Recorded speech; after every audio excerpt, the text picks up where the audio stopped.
Is there still time for surprises in Season 1 of the Super Leagues?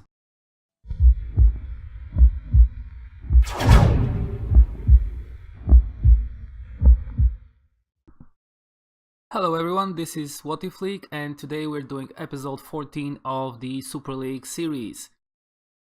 In this episode we're going to follow the 3-week period until the 8th of April 2018, and we're going to see how things have developed in the 5 divisions of the newly formed Super Leagues. If you haven't seen the previous episodes, I strongly suggest you do so. You can see the videos in my channel, or you can also find the links in the description below. Especially important is to check episode 1, where I explain the concept of the Super Leagues, how the competitions have been set up, which teams participate, and what are the overall rules. Last time we left things, we were at the 18th of March, and ever since then there have been only 2 changes. You can see that Avram Grant is now the new manager of Italian team Sassuolo. They are playing in the Super League 5. And also we see Lucien Favre has been assigned as the manager of Sevilla. Before I dive into the 5 divisions, let's have a quick look at the job security screen, where you can see that currently Nice is the only team that's searching for a manager. On the other side we have 2 teams that are still having their managers under review. This is for quite a while. Those are the Mexican Pumas and Tigres. And Villarreal and Mainz have their head coaches in a very insecure position. Now moving to Super League 1, where the table is being topped by Real Madrid, which is not a surprise. They have been leading for quite a while, almost since the beginning of the season. As you can see, they have 6-point cushion for the second place Manchester United, who have 62 points. Third place Barcelona are 5 points behind second place United. They have 57. In the bottom of the table we find at the moment Benfica, Porto and Roma. So those 3 teams are currently in the relegation zone and should be very concerned that might drop to Super League 2. Roma and Porto are specifically under threat since they are 4 points behind Benfica, and 17th placed and 16th placed Sevilla and Liverpool, which have 34 points each. So we have a 3-way tie there on the 16th position. Benfica are in the relegation zone because they have worst goal difference out of those 3 teams. Going down to Super League 2, where Monaco have restored their lead there. Now they have 69 points, which is 7 more than second placed Lyon, their compatriots from France. Valencia are in third place with 60 points, and Santos with 59 find themselves in the 4th position. In the bottom of the table, Grêmio, Corinthians and Ajax are in the relegation zone. Ajax are under the most threat with 28 points, which is 7 less than 17th place Zenit, which are the last team that are currently in safety.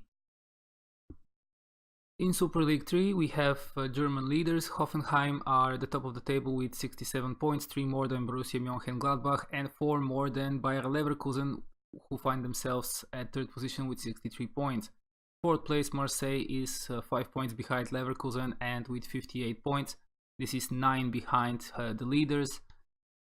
There are 5 rounds until the end of the season, so it's very unlikely that a non-German team is going to be champion of Super League 3.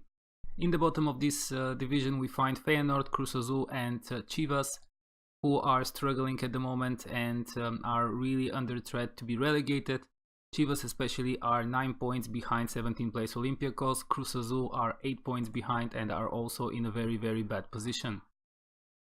We can see that Kevin Volland is still leading the race here with the top at the top goal scorers chart. He has 21 goals, which is very good performance from the Leverkusen player.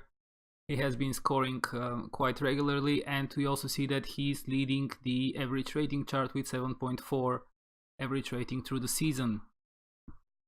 In Super League 4, the current leaders are Spartak Moscow. They have overthrown Tigres at the top of the table. Southampton have also managed to climb above them and are in 2nd place. Spartak Moscow lead the table with 65 points, which is 1 more than Southampton and Tigres.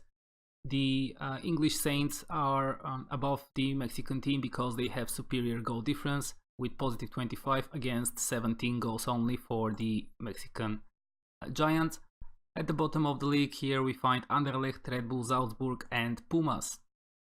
Pumas are especially prone to relegation since they find themselves 7 points behind 17th place San Lorenzo, and would have a real struggle to manage to remain in Super League 4 for the next season.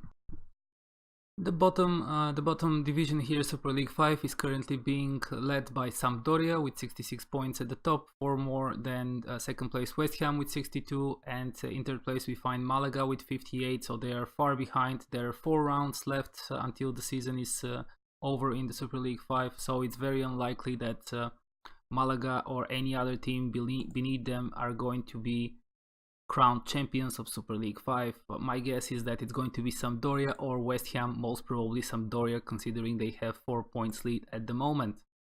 At the bottom of the table we can see Monterrey, Atalanta and Pachuca. Just to remind you, this league does not have a relegation zone, they cannot drop in a lower division, but considering that they are so far behind everybody else, they would really be struggling to qualify next season for a higher division. Switching our attention to the cup competitions and the Super League Cup, we have the semi-finals have been played. In the meantime, on the 21st of March, Arsenal have qualified for the final after defeating Juventus at home at the Emirates Stadium with a 2-1 victory, and Manchester City are the other finalists since they have won against Atletico Madrid away from home. So we are going to have an all-English, of course this is in brackets since all those teams are now qualified to play in Portugal, where the new Super Leagues are based.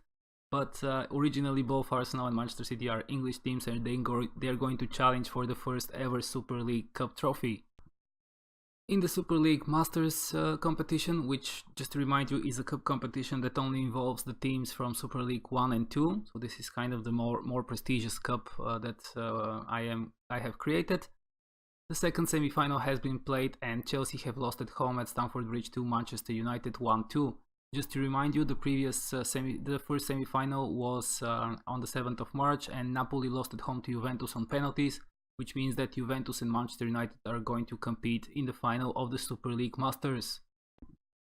With that, this is the end of episode 14, guys. If you haven't seen the previous episodes of this Super League series, please check out my channel for the rest of the videos, or you can also see the links in the description below. Don't forget to like this video and subscribe to my channel if you haven't already, that way you're going to receive notifications for when I upload new videos. In the meantime, you can also check out my social media, links will be provided in the description below.